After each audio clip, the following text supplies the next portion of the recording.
Welcome back, friends. One and done. Champlain Esports wins their first game on our college deadlock season. Welcome back, friends. I'm F. That's Sorin, and we've got one more match for you in this matchup. It's going to be, again, Champlain versus their opponents over here. My bad.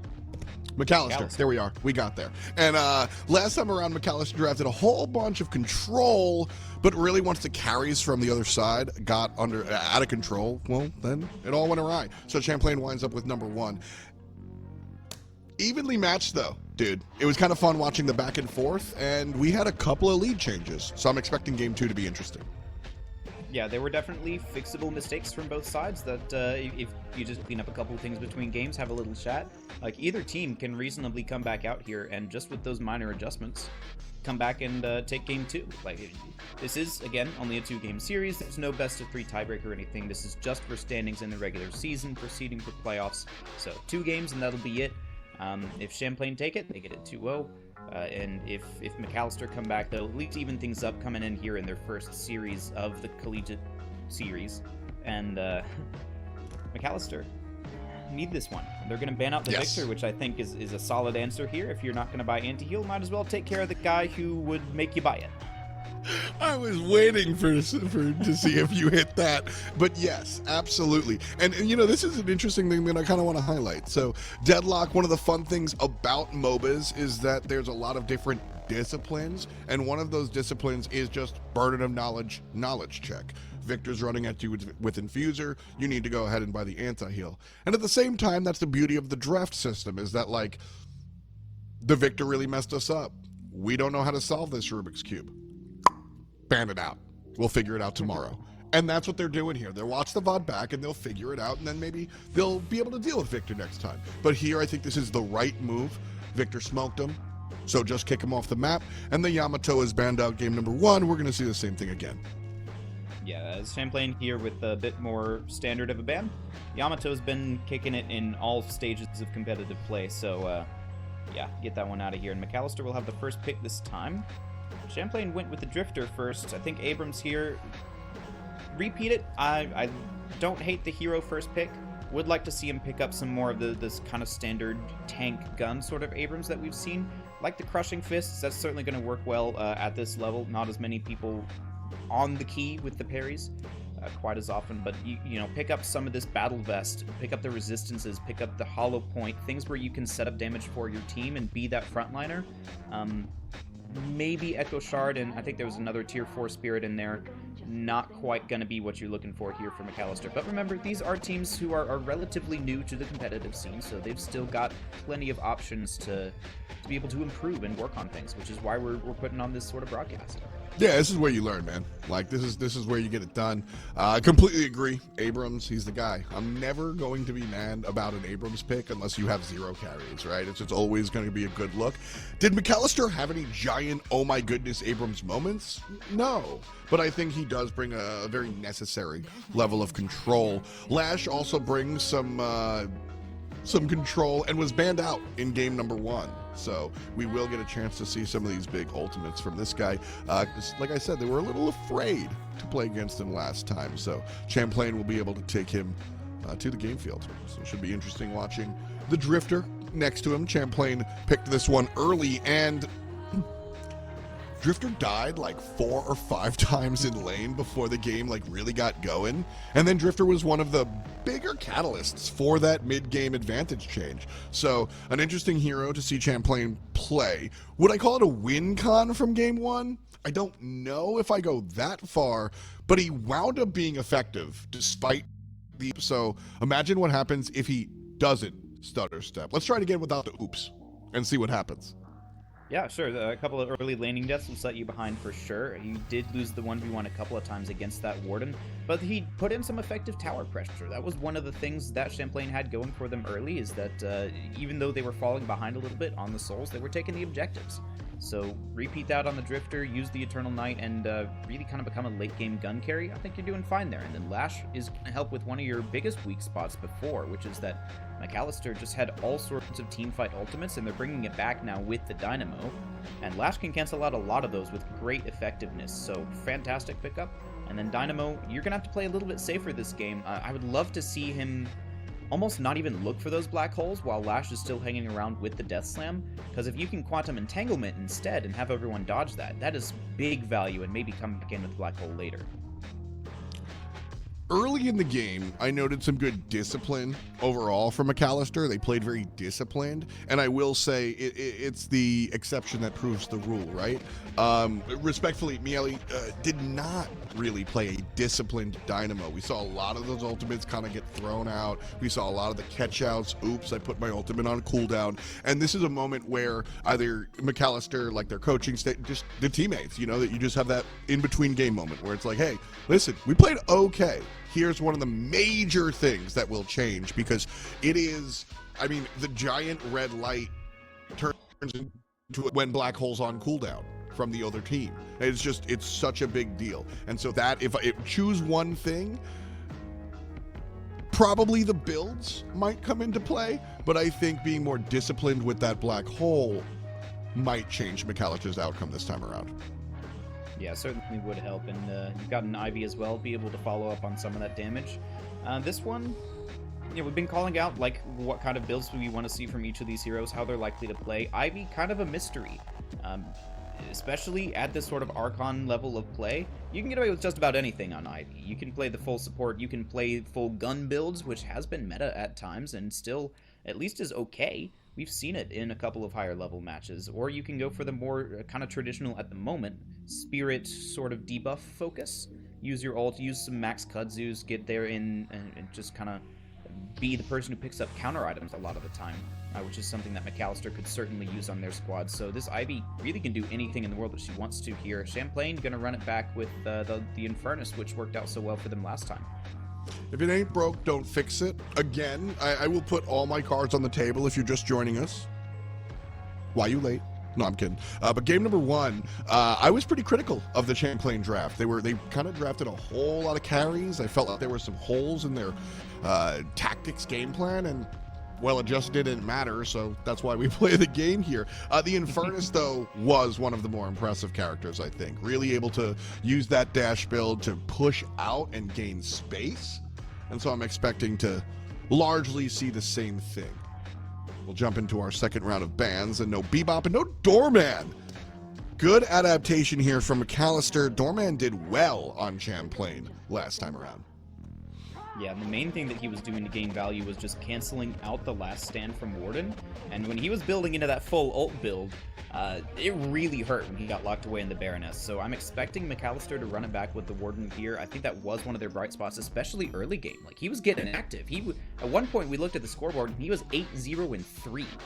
That was an impressive scoreline. Kind of dwindled down as we got later in the game. They started losing team fights, but if they can run back with the Warden this time with no Baroness to lock him away, that's going to be a solid option. I think, pretty much no question, Warden was the shining light for Macalester in game number one. I think everybody at home would agree as well. So, should Champlain have paid more attention to that in the early stages of this draft? Should they have banned it or picked it themselves even? I mean, if Macalester gets Warden, would you consider that a mistake? Potentially. I'm not quite sure how good Macalester's Yamato and Bebops are, but considering that they didn't feel any pressing need to pick them up early in the draft, I would say that Warden here would have been a solid, especially second ban year for Champlain. Yeah.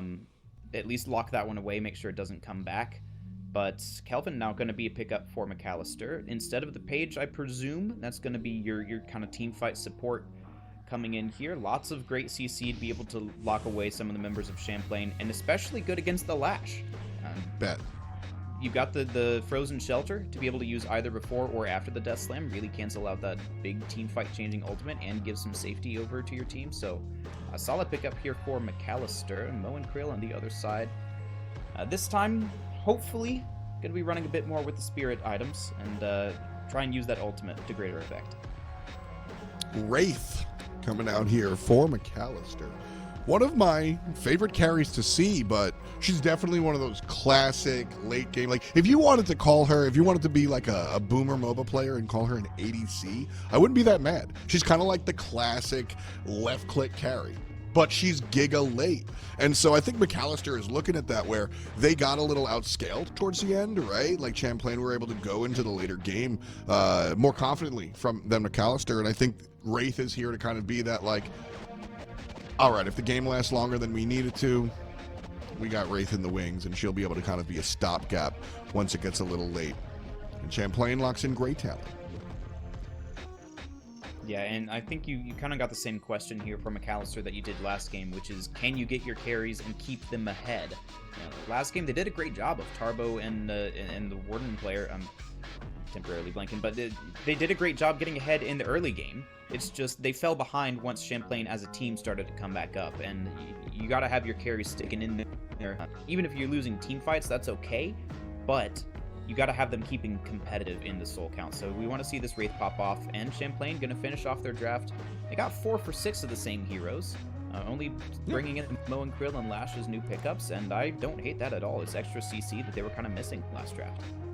Yeah, straight up and down, this is, I only ask for improvement, right? Like, that is the difference between, and, well, I don't know, that's the difference between playing intentionally or otherwise, right? You play game 1, you take notes, and you fix it. And Champlain 1, you're never perfect. They saw their draft and were like, you know what, that was harder than it needed to be. We need some more CC, and they lock it on in there. Paige was played on Champlain last time. On Macalester here, you're making a face. Good face or bad face? So they did have the Paige before, and they had kind of the double support comp, right, with the Paige and the Dynamo. Now you're mixing in a Kelvin as well. You've kind of got 3 supports going on here. Typically, we only see 1, maybe max 2 come out for a lot of these teams.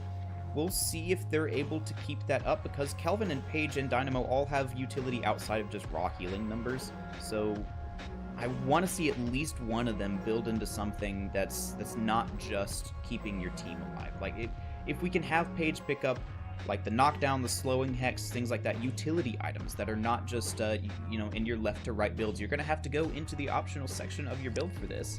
Get some items that are good specifically against the heroes that Champlain are playing, because there are a lot of good ones against them. So Paige, Dynamo, someone from Macalester needs to be building those items, because you've got space where you don't need to pick up Healing Booster and a bunch of these other raw team fight sort of items.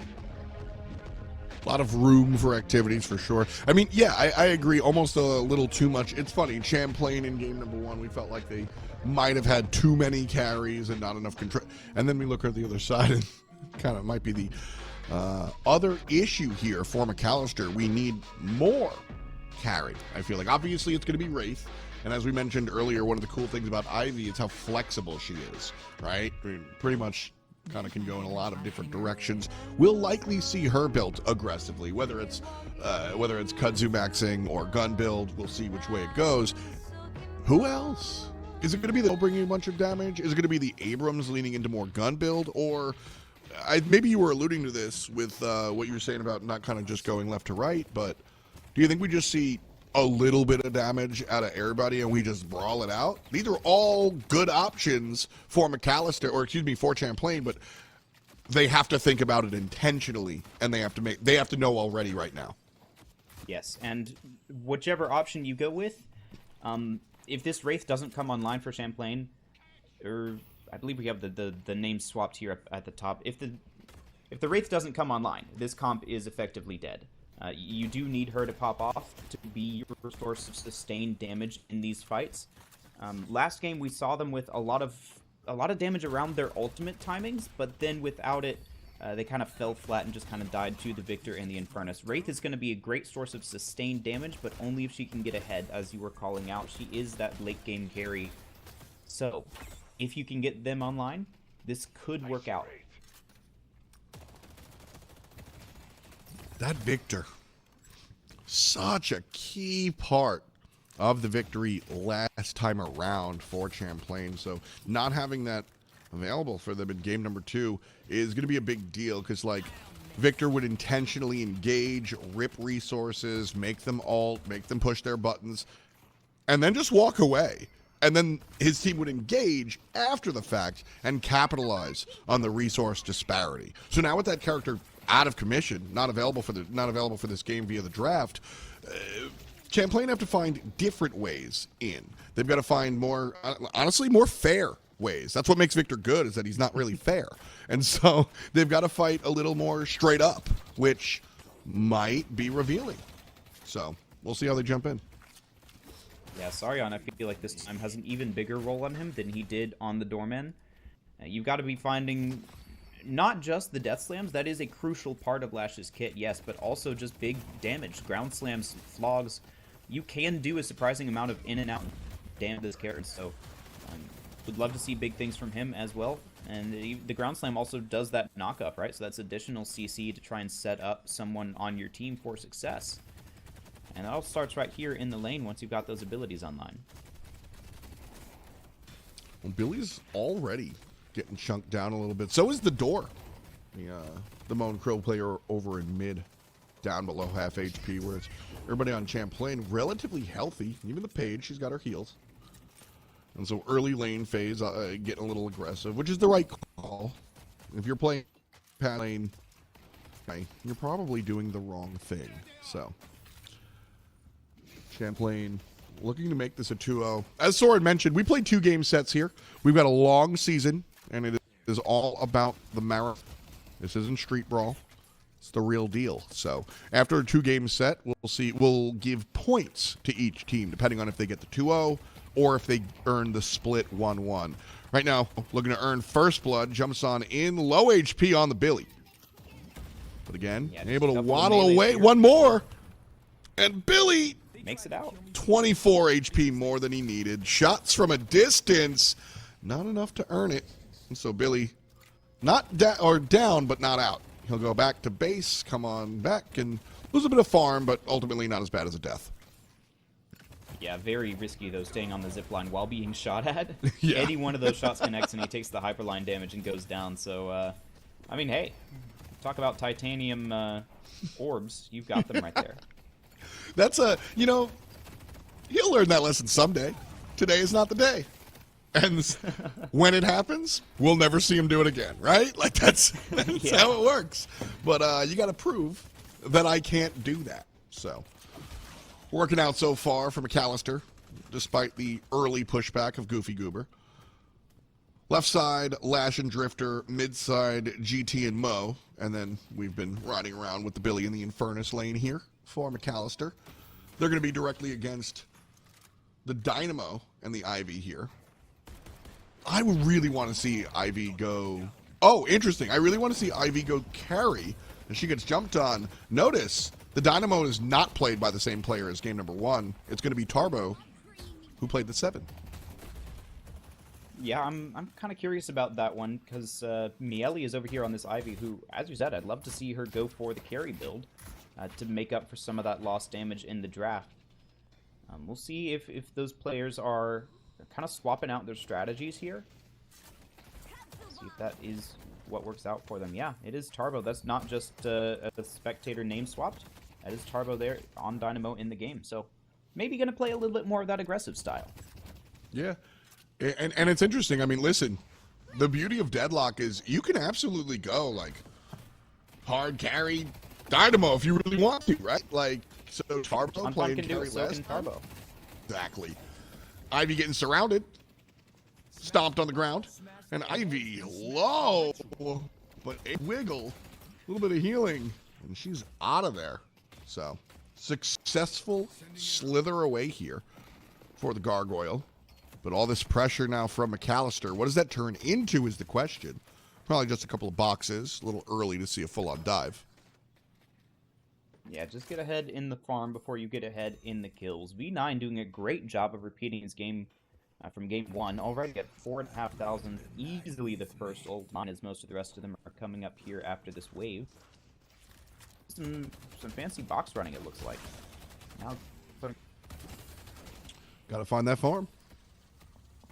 You know, I really like this choice from Champlain. Of course, assuming the conversation was positive, right? Like, Tarbo will go ahead and pop the ult, and this is looking a little positive. Certainly getting on out of there. And more of a, why are you so close to me, ult than an all-in one. but a stomp is good. Ooh, the bird. Combined with the afterburn, this might be a kill here. Quantum Entanglement, great use for there from Tarbo. Not quite enough. I think Goofy Goob found the kills coming in here through the veil. Tries to pop the chain gang to find the follow-up onto Miele. Not quite there, and so just the one kill for Goofy Goober, but hey, that's a solid start here for your Billy and Infernus. Push on out for us. Yeah, decent amount of damage to Guardian. Tarbo's back, though, so better back on up. You know the stomp's going to be here, and use FHP, so Tarbo, a big threat here for Goofy. And just like that, he will leave the station. Like I said, that you just can't be punished for that. And we saw that happen to the teams a couple of times where they pushed up a little too far, stayed a little too long, and got slapped because of it. So a nice adjustment here. Players realizing they've got to fall back a little bit quicker. Yeah, I will say that Midwalker is probably the number 2 place in the game where teams lose. Number 1 being mid boss. You know, if you just go for a coin flip mid boss, you probably are taking a chance to throw away the game. But also, if you get over aggressive on mid walker, we've seen teams with 3 rejuves and a 30k lead lose the game because they all stacked mid and tried to take that walker against 6 defenders. It is hard. So I'm surprised that multiple times last game we saw a turnaround occur in that position. It is going to be a little bit easier this game now that you've got a Lash who can try and take some of that mid space. And that all has to start here in lane as we just reached 8 minutes. You see up there at the top. We do have our nice UI back. Took some time off in between the games to get that back. And centers are all, up all over the map. Free for the taking.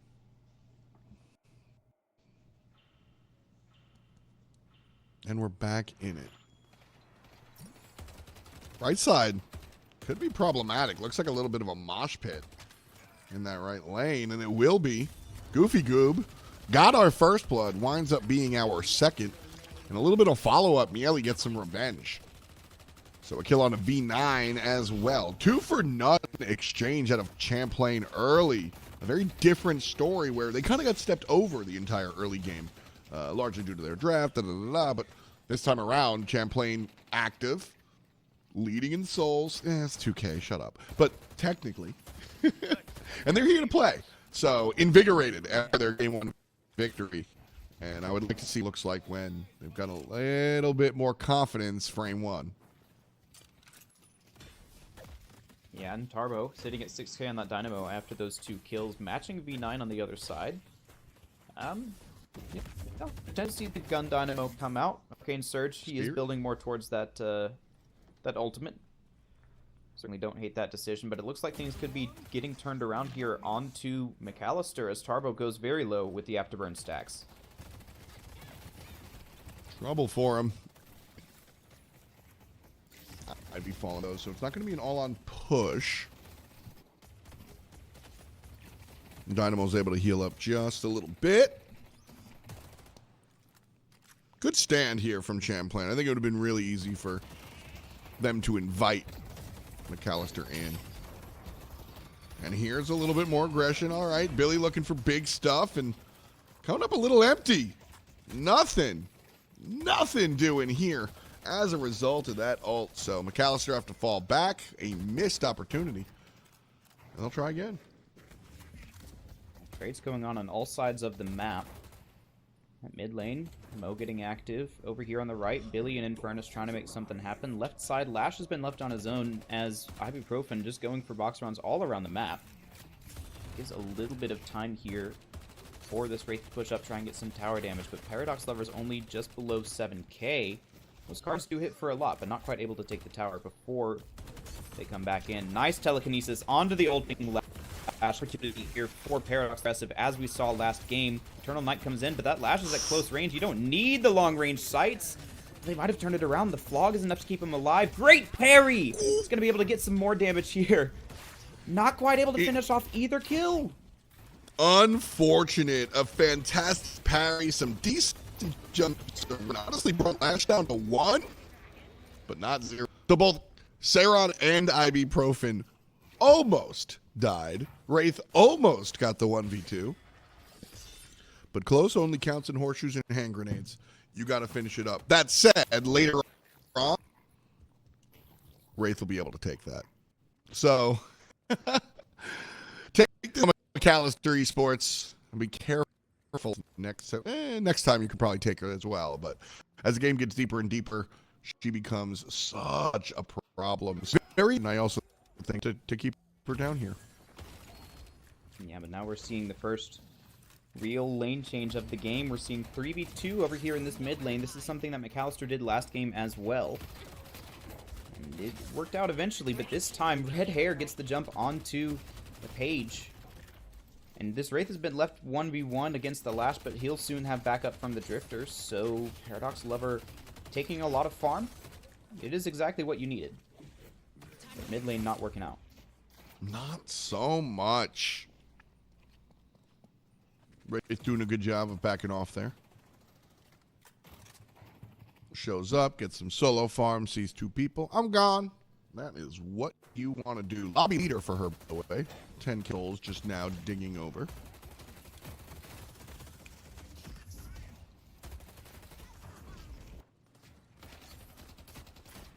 Now the page is back to support her as well. That's going to help against damage Champlain trying to put on. Now coming in. Telekinesis lifts up the Drifter. He's stunned out for a little bit. Death Slam comes in to try and follow up, but there's no stun to be found here onto Paradox Lover, who's down to a quarter HP. Might have bitten off a little more than they wanted. Picked up the Tesla bullets, but it's the damage that comes in primarily from Sorin there that bails them out. At the end of the day, you can peel with damage.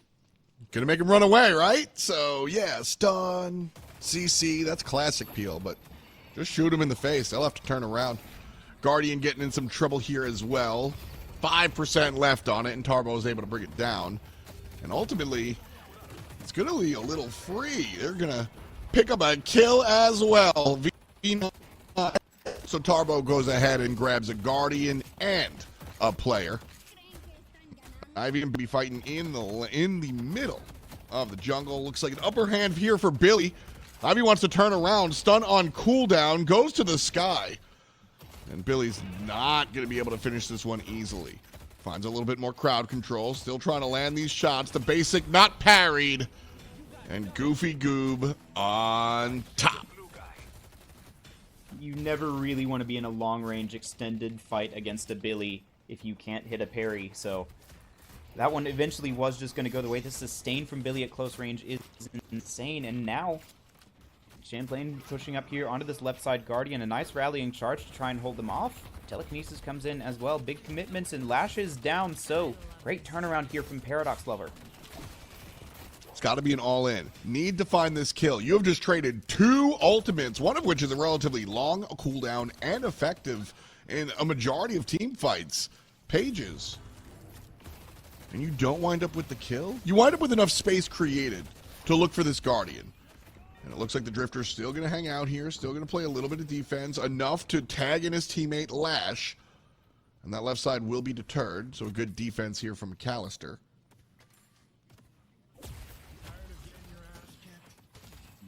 15 minutes in, just about. We're tied up. Yeah, no Urn being run just yet, as that one's about to swap sides. A lot of centers coming back up as well. They take about 5 minutes to respawn, and so 5 minutes after 8, you'll naturally see a lot of these coming back up if the teams were aggressive in taking them initially. Left side sure for Champlain, as those team names now have been corrected to the right side. And they've still got all 3 Guardians to try and chew through here. Gonna be a little bit tough. This is how you start to break it open, though. Infernus decides to get a little active, but immediately gets caught in the black hole. The follow-up for the Gargoyle is gonna be strong. And a nice deterrence, a walk away. Ivy's still surrounded. And Vegetable's able to go ahead and put her down. An abandonment from the Dynamo. Tarbo comes back and takes down Goofy Goober, making it a trade. An important trade. But maybe an unnecessary one. Miele needed some help there, Tarbo. Trade keeps it even. Turn around and come and get this Sinner's Sacrifice. That's worth about as much wave at the early stages of the game, so always worth it to try and deny from your opponents. As we see Ibuprofen picking up the doubles even for Champlain. And if they can get these Guardians here, I think Champlain are actually going to be in the lead by just a little bit. A lot of the soul net worth that they're just hanging even at is being tied up in those Guardians. And so as Lostrick can hold on to this, they're actually doing somewhat alright, but they need to also be able to jungle, as we see Ibuprofen doing. Definitely got to find some of that extra farm.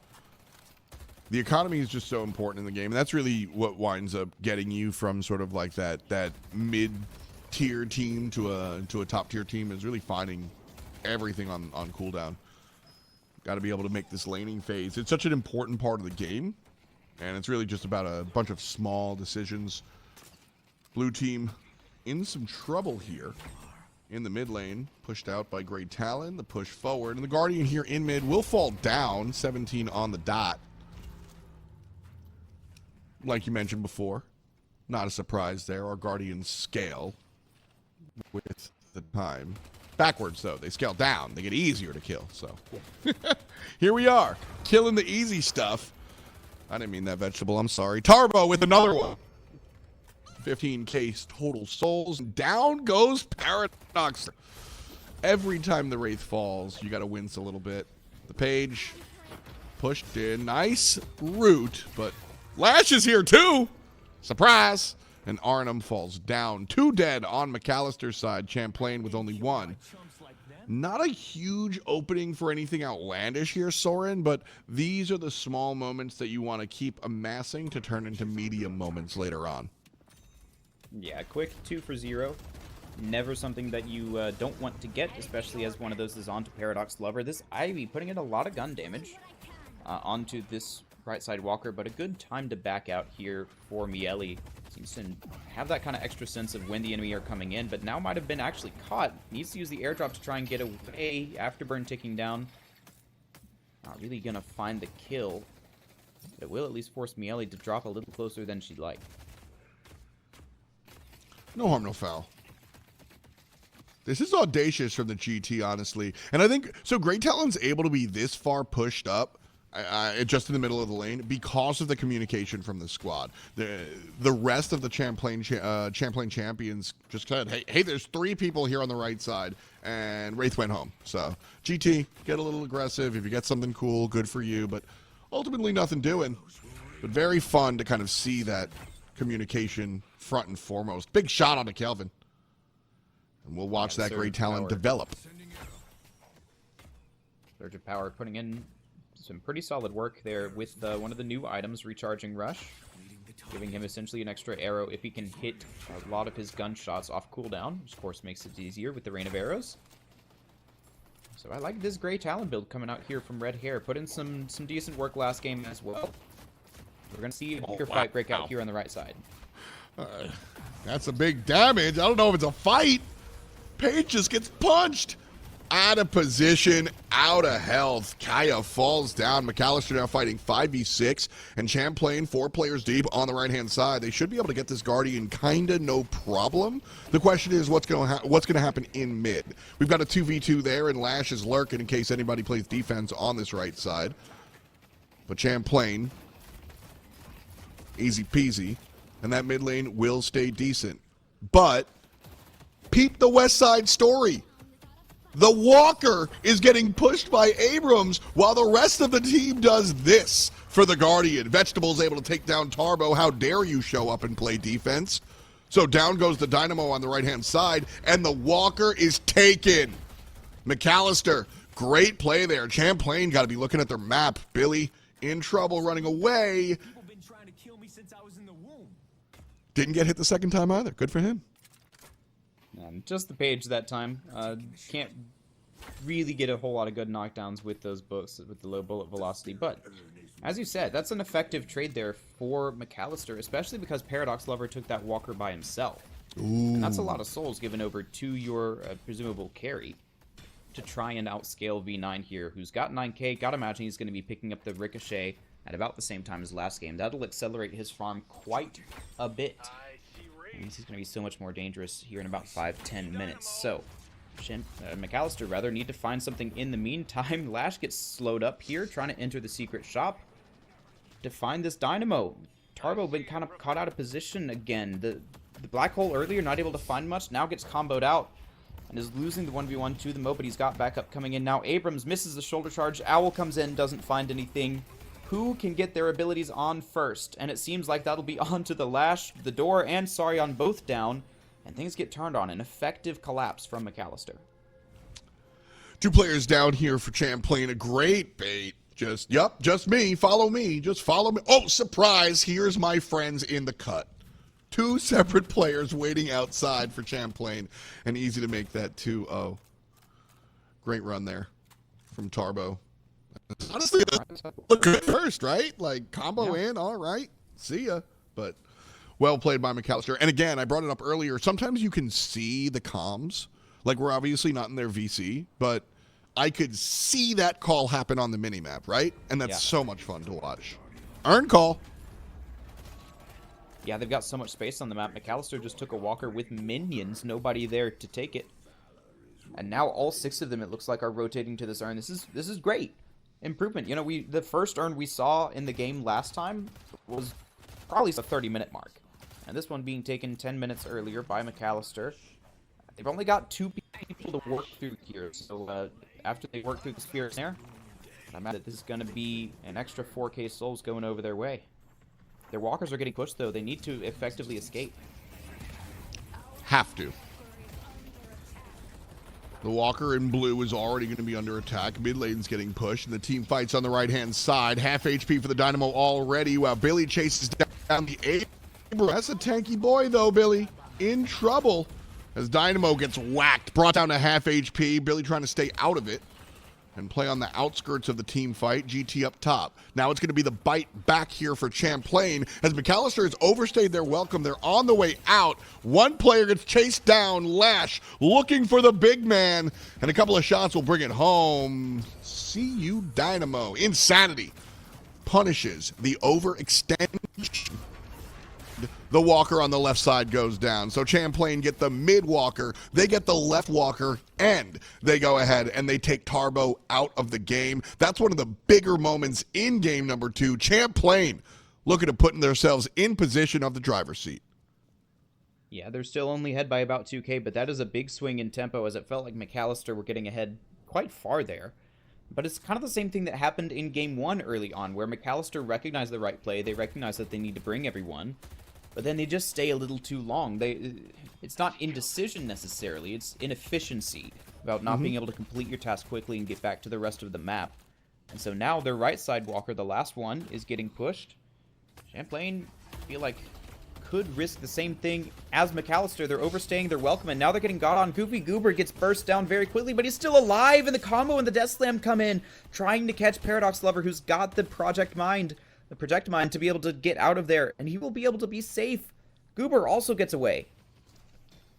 If I'm Macalester, I push W. There are still players here in local. Lash is looking for something. He's trying to be cute. I get it. But you have numbers. Paige showed up. Kaya's ready to go. Ultimates on Macalester.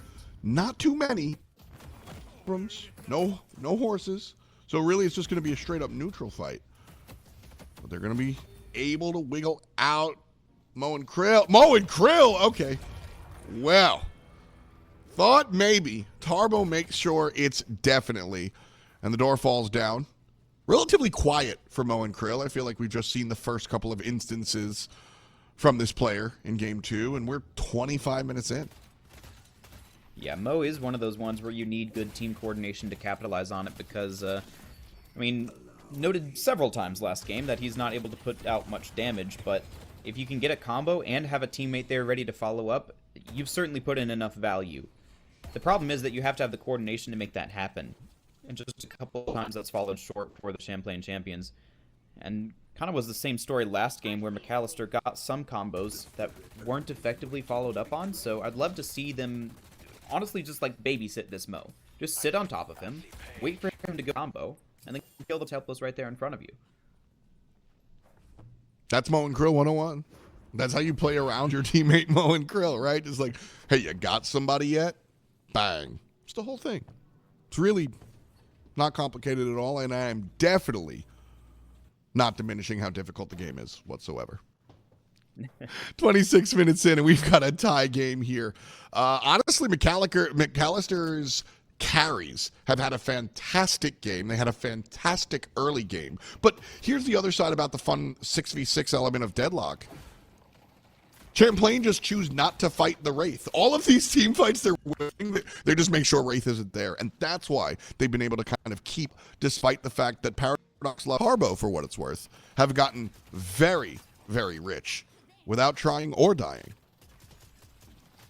And they just need to wait for Infernus to kind of repeat his performance from last time. Good stun here onto Ibuprofen, but there's the Mo combo, and you do have the damage to follow it up with this time. Drifter making short work of the Abrams. They're in deep into the Macalester side of the map, though, and Abrams has enough sustain to be able to get out, and now a black hole comes in. Ivy trying to find the damage, but she goes down. Nothing there for Miele.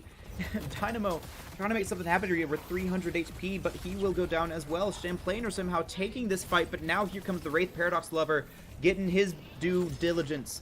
And Ibuprofen goes down. Big Death Slam catches all the members of Macalester left in this fight, and the Kelvin Dome comes in afterwards, but can't save Paradox Lover, and everything just goes wrong here. Big takedown for Paradox Lover to fall down here. There was a moment in that team fight where Paradox Lover got the response kill, and if Wraith was on devices, we might even see that one player turn the fight around. Champlain champions, fantastic target prio. As soon as Paradox Lover got that kill, Sorin, did you see how quickly Champlain just went, shoot that guy, just very quickly, and Paradox fell over, and the rest of them sat like dominoes. Well played by Champlain. Good follow-up as well. They're catching their waves, they're catching the mid-boss, and took down the base guardians this time. They actually recognized, hey, they're all 6 dead, let's get something here. And so the mid-boss will go their way.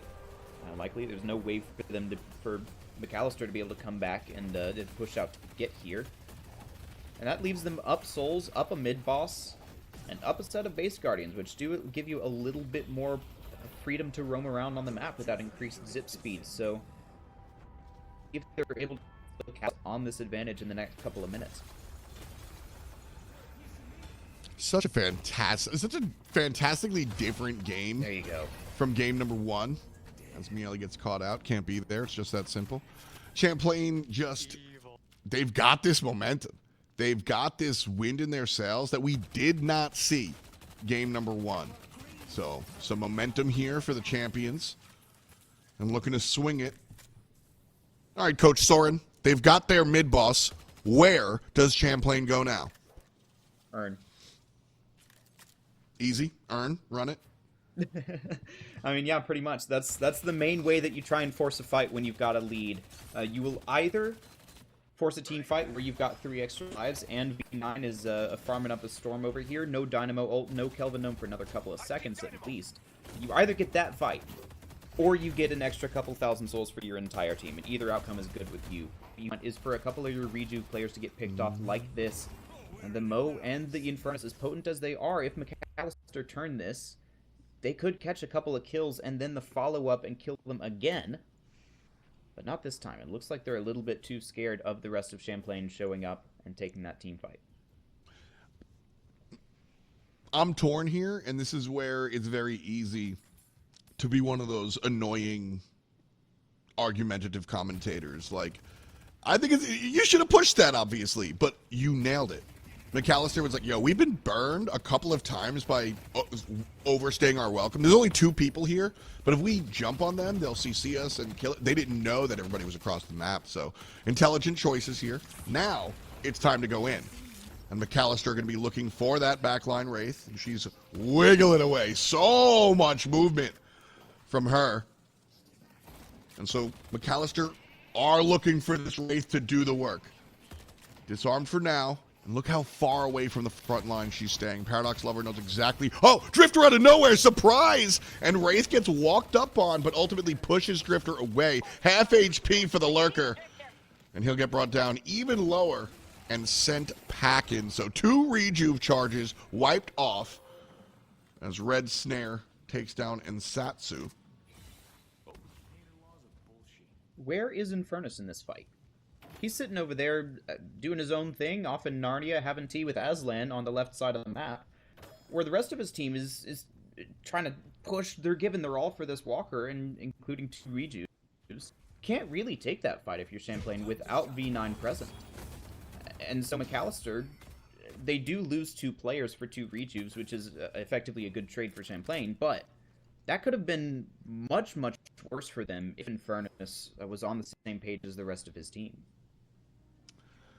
It's one of those farming too much moments, which is wild because when you start playing competitive, when you start playing Deadlock, period, not even competitive, you just like, you learn that you always learn your ABCs, always be clearing, right? Like you always need to be farming. And then at a certain point, you find yourself as the lobby souls leader and you're not in the fights because you're still clearing. So finding that comfortable moment, it's a game feel thing, and it's an experience thing, and it honestly is a team specific thing. Like obviously you get some carry instincts, sure, but knowing when your team needs you to show up, how greedy you can be, these are all things that you learn over time as Sonny gets caught out. Another Kelvin, very quiet this match. Yeah, really the one big dome that we saw from him wasn't quite enough to save Paradox Lover, and Champlain are starting to get some work out of this Mo. We called it a little bit earlier that you need to be roaming around as a duo, finding someone with the combo and following up with the damage. They've done a great job of that since then, with the Door and Ibuprofen mainly being the ones to be there. And now an additional kill onto the page means that this fight gets a lot harder for Macalester. You might be in your base, but you're down 2. I don't know if Paradox Lover can really carry this fight for them, because V9 is already ahead by 3k over that Wraith. Coming in with damage, manages to find the takedown onto Tarbo. Things are going from bad to worse here for Macalester. Big damage onto the Abrams, and it's enough to take him out. 4 players on the Champlain champion start sieging the base. Mid lane is their point of entry. Whoa. And the Lash will show up, toss him on the ground, dig a hole, and put him under it. Shrines are the target. 6 people down. Sonny will res, but it's a lonely Kelvin against the Illuminati. Right side Shrine, toast. Left side Shrine, butter on said toast. And it's time to eat. Champlain came into game 2 hungry. That's right. They're taking this base. No more hesitation. No more safe plays here. They are going all in. Now, you might have to back off after this first phase, Patron, and they will do so nicely. But you got a lot out of that. You're now 30k ahead. Patron dropped. You're also going to take this left side Walker as Goofy Goober recognized that he could take that time off, let his team take the base. So now full flex slots. This game is entirely in Champlain Champion's command. A little bit of a contest here from Tarbo. They won't actually get that Walker quite tanky at this point in the game with the other 2 already dead, but still got pressure here. And the world's your oyster. Reinforcements showing up from the Macalester base to the right side, so Champlain has to fall back here. Got scared, thought Billy was going to walk back up. Not this time. And that's my biggest statement about Game 2, Sorin. Champlain made a lot of mistakes in Game 1. And, you know, Game 2 isn't perfect, but man, have I seen a marked improvement from specific things that we criticized Champlain about before. Like for the way they just sieged that base, and instead of saying, no, I'll do the Sinners instead, that was an outright objective mistake, and here they fixed it. And honestly, many other examples throughout game number 2. That's esports, baby. Gotta wonder if they've got a coach watching the stream, just like taking all that feedback, taking notes, putting it in. But yeah, that's exactly what we want to see from these teams, is making these game-to-game adjustments and learning how to play the game of Deadlock a bit better, especially from these Group 3 teams, maybe a bit lower ranked. If you can just show that you can improve, that is the most important thing that you can show throughout the season. And that'll enable you to get a clean record by the end of it. A lot of fun kind of coming out here and repping your school, earning the points. And it's fun, you know, like having the real organized. We run the whole season, point values and everything, and thinking like macro and micro as far as like point values and trying to honestly just win your games, right? But like you gotta be crafty and think about strength of schedule, and it winds up just being more of the sport than just the game. And I think there's a lot of fun here, and of course then you get into like the real world of like collegiate esports and how much of a community it is. You're able to kind of meet people from these different schools and then beat them at Deadlock. That's fun too.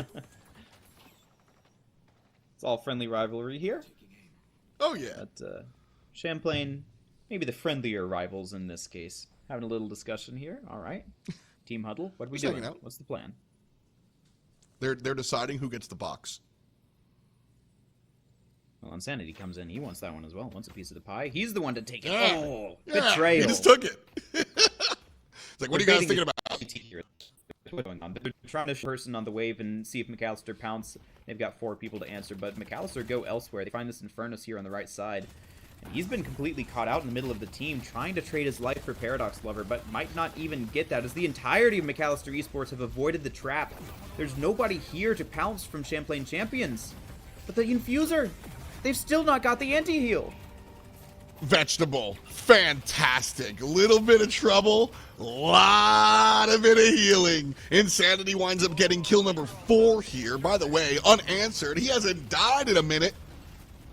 And as a result, Macalester's right side walker winds up getting real close. And it looks like it will fall down right side. Great job here from Champlain as they were able to push. And game 1 was pretty tight.